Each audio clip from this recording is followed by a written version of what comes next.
शोएब अख्तर छोटा नाम नहीं है हमारे पाकिस्तान का, वो डिफरेंट कैटेगरी है, उन्होंने उनके मुताबिक उनसे परफॉर्म लिया है जी। यूनस भाई डिफरेंट हैं, यूसुफ भाई डिफरेंट थे, मिसबा भाई डिफरेंट थे, शोएब भाई डिफरेंट थे, कामरान अकमल डिफरेंट था, इमरान नज़ीर डिफरेंट था, सलमान भाई डिफरेंट था।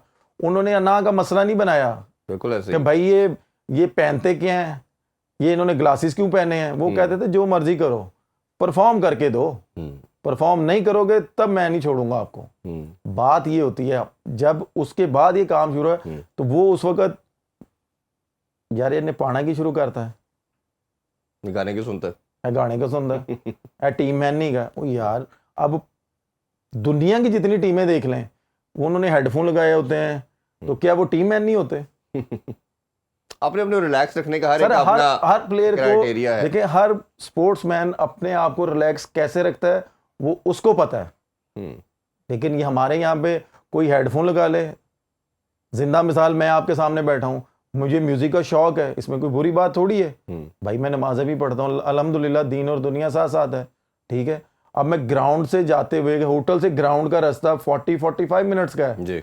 आप मेरे साथ बैठे हो, कितनी बातें मैं कर सकता हूँ आपसे। एंड ऑफ द डे आपको कि यार मैं मैच के बारे में सोचूं कि मैं इसकी बातों का जवाब दूं, मैं भी इसी तरह इरिटेट होता हूं। अगर मैंने हेडफोन लगाए में, तो हमारे वकार यूनुस साहब कहते थे है मुंडा टीम मैन नहीं का। अच्छा, हमारे हेड कोच हैं, है मुंडा टीम मैन नहीं का, है किसी ने गल ही नहीं करता, ना जानते ना आंदे, ये बात है करने वाली। मिडिल ऑर्डर की बात करें तो बड़ी अच्छी इनिंग्स हमें नजर आई, जो थोड़ा सा रीजनेबल टोटल किया वो कामरान गुलाम की इनिंग्स थी।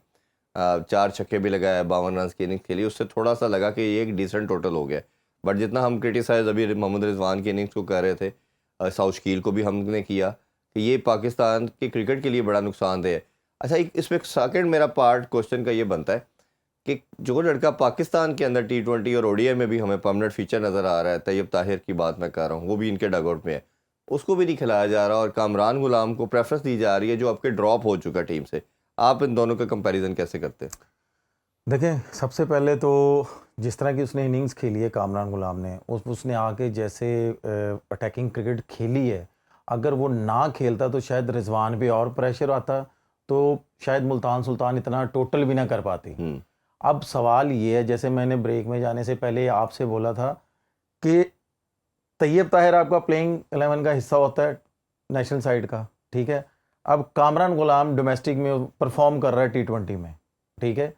अब मुझे आप खुद बताएं कि एक तरफ ये कहते हैं जी हमने PSL से लड़के लेने हैं, डोमेस्टिक से लेने हैं, ठीक है।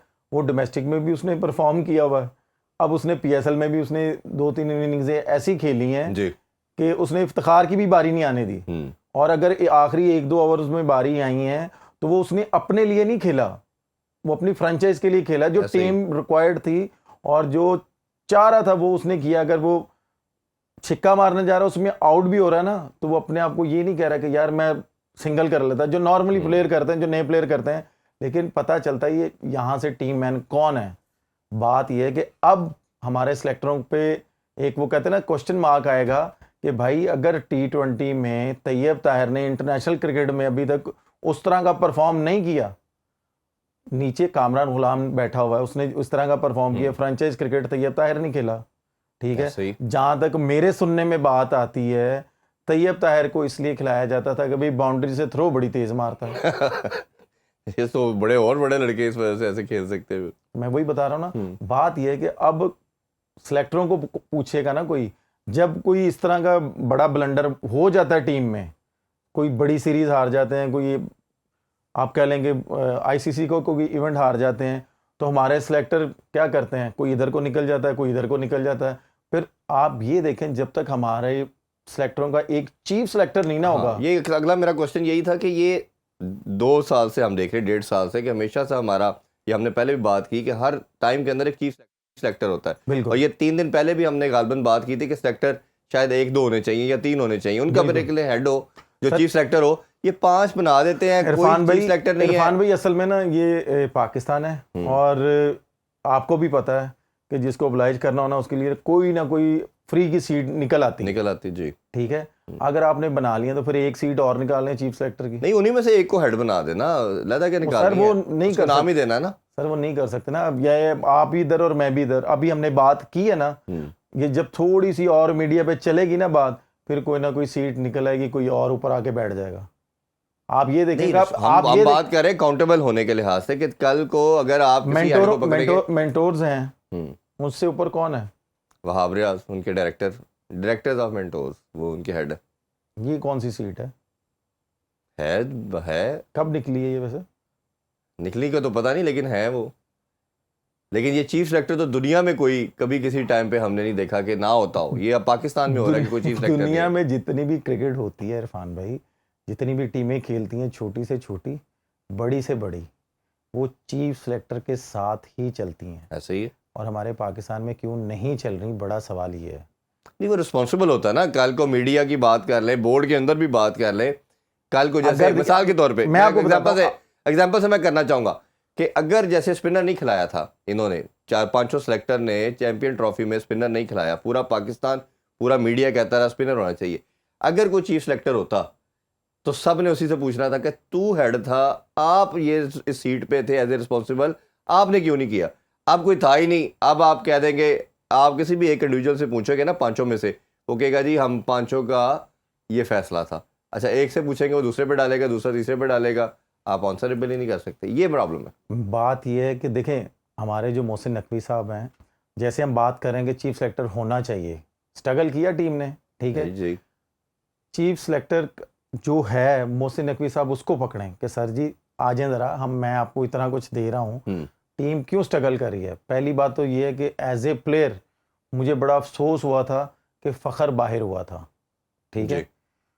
अगर ऊपर से अल्लाह ताला की तरफ से एक सिग्नल मिल गया था कि यार प्लेयर अनफिट हो गया, ठीक है, तो आप उसकी जगह स्पिनर ले सकते थे रिप्लेसमेंट। और अगर आपको शायद याद हो, सबसे पहले स्टेटमेंट भी मैंने दी थी कि ये हमारे पास गोल्डन अपॉर्चुनिटी आई थी जी, तो भाई आपको स्पिनर लेना चाहिए था। आप उस्मान खान को पिछले कह लेंगे 1-1.5 साल से आप ट्रेवल करवा रहे हैं, बेंच पे बिठा रहे हैं, किस लिए बिठा रहे हो भाई?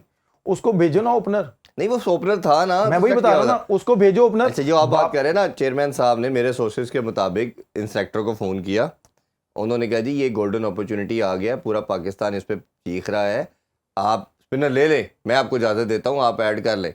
उन्होंने 2 घंटे मीटिंग करके दोबारा चेयरमैन साहब को कहा कि नहीं जी, नहीं ज़रूरत, यही ठीक है टीम। तो मैं बात यही कर रहा हूँ ना, कि हमारे मोहसिन नकवी साहब को थोड़ा सा वो कहते हैं ना कि घर में वाली साहब होते हैं, कोई गलती करता है तो हल्का सा उसको टाइट करते हैं, डांट देते हैं, कुछ भी है, ठीक है, हमारे प्लेयर्स हैं, वो उनकी रिस्पेक्ट है, लेकिन मोहसिन नकवी साहब को तो इतना आइडिया है कि किसको किस तरह डील करना है। अगर मोहसिन नकवी साहब उस तरह करें, कोई बुरी बात तो नहीं है।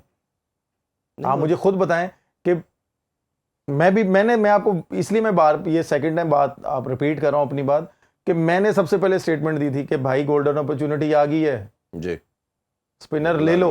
अब आप ये देखें, उसके बाद फिर मैंने एक सवाल किया था कि भाई इतनी देर के बाद आपने इमाम को वापस ले लिया है,